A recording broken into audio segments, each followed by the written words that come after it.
Hey guys, my name is Marcus James Perry. I'm a realtor with Sipsey Klein here in the greater Cincinnati area. And I just wanted to jump on here for a second and talk a little bit about earnest money. So what is earnest money? Earnest money is a deposit made by a buyer to a seller to show that the buyer is serious about purchasing the property. Uh, Typically, it's about 1% of the sale price.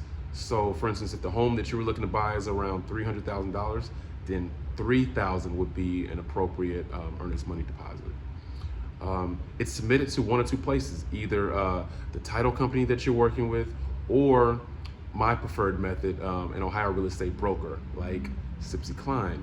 Yes, Sipsey Klein holds earnest money, and I prefer my buyer's money actually to be with my broker, just because I know them and I trust them, and it helps me sleep at night knowing that my broker has my buyer's money. So how long and when should you get the earnest money in?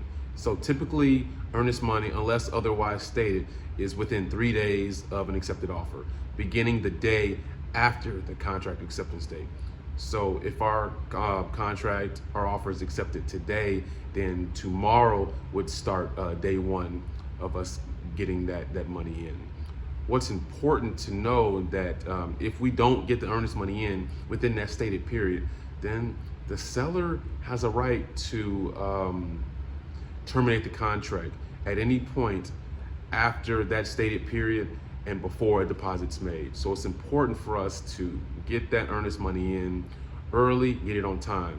And to be honest, if our contract is accepted today, the first thing I'm gonna do is I'm gonna send you an email with the link to the Sipsey Klein brokerage, and we're gonna get money in right away. No delays, no need to wait. Because the last thing that we want, especially if we've been looking for a home for months, we don't want our contract terminated. If an Ohio real estate broker holds earnest money, they will be in compliance with the law. So what does that mean? It means that if the transaction closes, earnest money would be applied to the purchase price. If either party fails to perform, or if there's a contingency that's not met, the earnest money would only be dispersed with a release signed by both parties.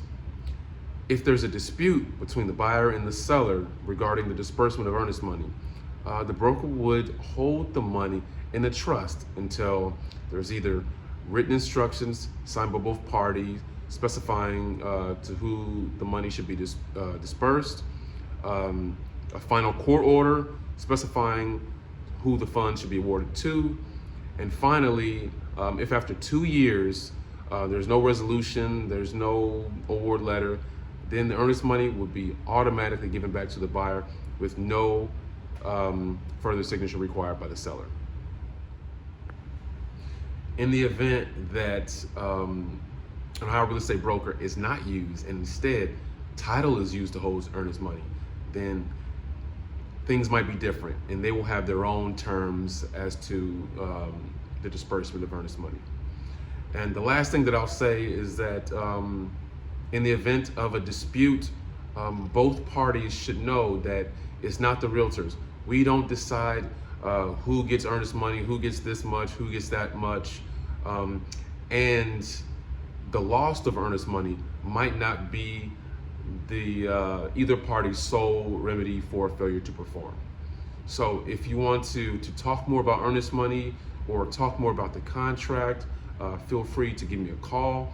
I'll have a link below to my contact information, and we can talk further. Look forward to hearing from you guys. Thank you. Bye.